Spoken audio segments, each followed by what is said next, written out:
Nah, setelah One Piece chapter 1132 muncul ke permukaan ya, ada sosok bayangan misterius seseorang yang mengenakan topi Wano Kuni dengan rambut panjang tersebut. Spekulasi mengatakan jika dia itu adalah singa emas Shiki ataupun Scooper Gaban.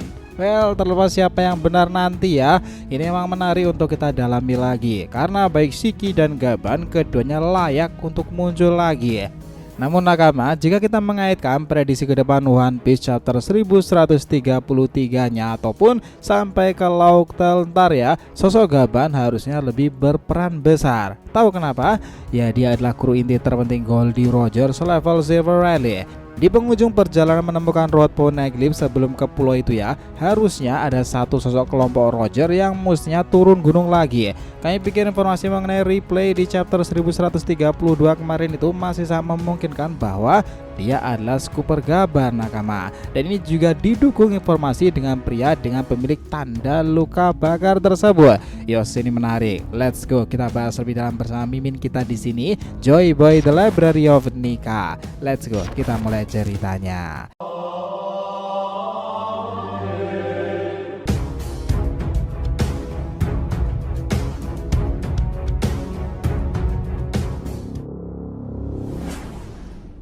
Nah, sebelum masuk pembahasan, jangan lupa untuk like video ini ya nakama, ya supaya untuk support kalian semuanya nih untuk channel ini ke depannya agar terus berkembang dan berpetualang bersama Nika sang Joy Boy ini. Nah, jika sudah, terima kasih banyak dan mari kita mulai petualangannya. Nah gini cuy, teori tentang Scooper Gaban makin menguat lagi di kisah One Piece terbaru ini ya. Nah ini karena ada lagi data siluet yang muncul di chapter 1132 kemarin itu. Kita sama-sama tahu bahwa menjelang akhir ada sosok misterius muncul di hutan sana. Dia pakai topi ala Wano dan dikejar seekor beruang grizzly raksasa. Banyak spekulasi siapa dia, tapi belum ada jawaban yang pasti. Kalau teman-teman sendiri menebak-nebak siapa tuh kira-kira pria dengan tanda luka bakar ya? Ini memang menarik karena informasi jika pria dengan luka bakar menurut Lavitte kala itu dia memang berlayar dengan kapal hitam dan bisa mengendalikan pusaran air. Tentu saja ini menambahkan misteri yang semakin membingungkan. Karena itu, mari kita langsung mulai dengan mencari tahu siapa aja yang memenuhi ciri-ciri atau berdasarkan bukti-bukti yang telah kita temukan. Memang belum ada kepastian ya, apakah pria dengan tanda luka bakar itu hanyalah simbol atau tato-tato di sekitar wajahnya seolah mirip dengan bentuk tanda bakar. Apakah itu beneran dengan suku Gaban? Dia juga memiliki tanda bakar di wajahnya kan? Informasi tentang dirinya yang kian sontak muncul di album ini juga dibarengi beberapa fakta nakama seperti para kelompok Roger, Spyro itu krunya sudah pada mulai bergerak sekarang ini.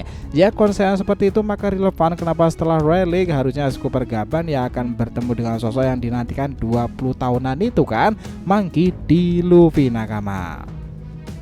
Apalagi Luffy sendiri sudah mengenakan topi yang dulunya dimiliki Roger, diwariskan ke Sang, sekarang dimiliki oleh Luffy kan.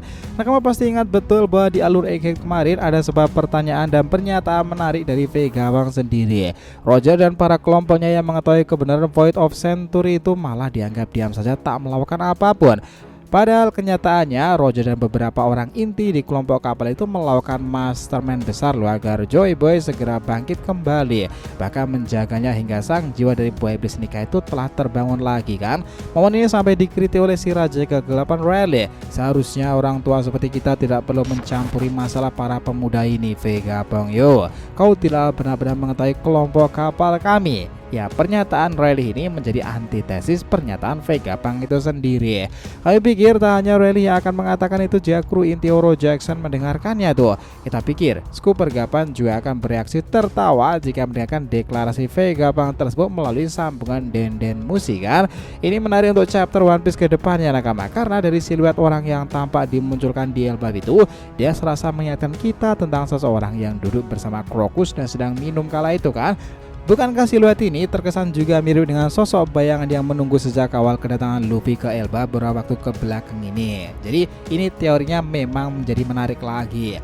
Meski kita tekankan di sini ya teman-teman bahwa ini juga tak menutup kemungkinan adalah Shiki, karena kita belum diperlihatkan betul warna rambut spesifiknya itu seperti apa. Dengan keberadaan Gaban yang sudah menghilang selama lama sekali itu, kita pasti juga berpikiran warna rambut Gaban pun juga telah berubah, karena mereka juga pasti menua dong ya. Seperti yang kita lihat, Scooper Super Gaban merupakan sosok yang kita lihat dari statusnya sendiri, apalagi jika kita mengingat dia adalah salah satu trio monster bagian dari kelompok Roger yang legendaris. Di sini ada kemungkinan bahwa kekuatan Gaban itu setara atau mungkin lebih kuat daripada Royale itu sendiri. Poin yang menarik juga nakama, jika Royale dan karakter lain menggunakan pedang itu, Super Gaban itu lebih cenderung menggunakan 2 buah kapak lainnya Viking sendiri kan. Nah, jadi informasi tentang Viking paling kental ya jelas itu memang ada di pulau legendaris Elbaf. Kita tahu bahwa adaptasi dari kisah Elbaf sendiri adalah cerita tentang Nordik nih. Makanya ada Loki dan para bawahannya seperti Serigala, Fenrir ke depannya itu nanti. Tidak mengherankan pula nakama kenapa kapal Giant Warrior Dory dan Broggy sendiri adalah Eric kan namanya. Itu juga merupakan adaptasi dari seorang bajak laut Eric itu sendiri di Viking sana. Jadi ada kerelevanan memang di Elbaf dengan Super Gaban. Di samping kekuatan ada juga hal yang masih menjadi misteri. Kita belum mengetahui jumlah nilai bounty para kru Roger ya secara menyeluruh itu. Tapi sejalan dengan cerita hanya nilai bounty Roger yang baru kita lihat. Akan tetapi ada hal menarik saat bounty para Yonko dipelatih oleh Sengoku kala itu dikatakan bahwa Rogers memiliki nilai bounty sejumlah 5 miliar berry. Ini adalah nilai bounty terbesar sepanjang sejarah One Piece kan, mulai dari Whitebeard, Kaido, Big Mom, Sang sampai Blackbeard itu sendiri. Secara logika kala itu jika bounty dari kru Roger bernilai tidak jauh dari sang kapten, sudah sepantasnya Royale dan Super Gaban yang berada pada urutan setelah Roger. Namun apakah hal itu terjadi karena mereka sudah tidak menjadi bajak laut? Nampaknya tidak ya. Menurut Sakazuki, dosa yang diperbuat oleh kru Roger tidak akan bisa untuk diampuni. Apakah ini menandakan bahwa nilai Royale dan Super Gaban berada di bawah para Yonko, atau nilainya tetap di atas 3 miliaran berry? Itu masih berpotensi ya nakama.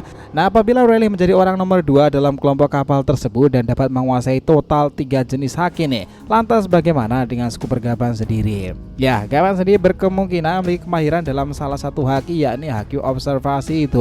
Pada chapter 894, Luffy sendiri pernah diberitahu Royale bahwa di dunia ini ada beberapa orang yang bisa melihat masa depan. Hal ini membuktikan bahwa Royale itu pernah mengetahui seseorang yang memiliki kemampuan untuk melihat masa depan itu. Orang itu tidak lain tidak bukan mungkin adalah rekannya sendiri Super Gaban kan. Kekuatan haki observasi dan sejauh mana kemampuan pada Gaban bisa melihat masa depan itu masih belum diketahui secara pasti. Ada kemungkinan ya Gaban bisa melihat jauh ke masa depan bukan hanya dalam beberapa saat saja. Pada saat chapter 966 diceritakan bahwa Gaban itu tersenyum seolah-olah dia sudah mengetahui serangan dari Kozuki Oden kala itu kan. Hal yang mungkin lainnya adalah Gaban bisa memotong apa saja yang hampir apapun bisa dilakukannya. Apa yang dikatakan Kyoshiro mengenai Breath of Thing, mungkin Gaban bisa melakukan hal tersebut. Pertanyaan selanjutnya adalah apakah Super Gaban itu masih hidup? Mungkin saja para fans sama-sama memiliki satu pertanyaan terkait Super Gaban ya.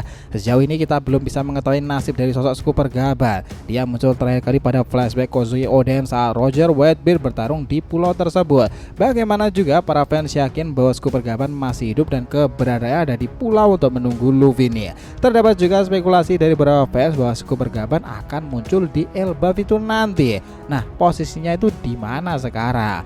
Dari perkiraan Super Gaban yang masih hidup, lalu timbul pertanyaan di mana keberadaannya sekarang itu selepas kelompok Roger yang telah bubar ya. Para krunya telah bebas sendiri memilih hidup masing-masing seperti Crocus itu sendiri yang memilih menjalani kehidupan yang tenang dengan Lapon. Begitu halnya dengan Royale yang sama-sama memiliki hidup tenang di Sabaudi sebagai tukang cat kapal dengan Shaki itu.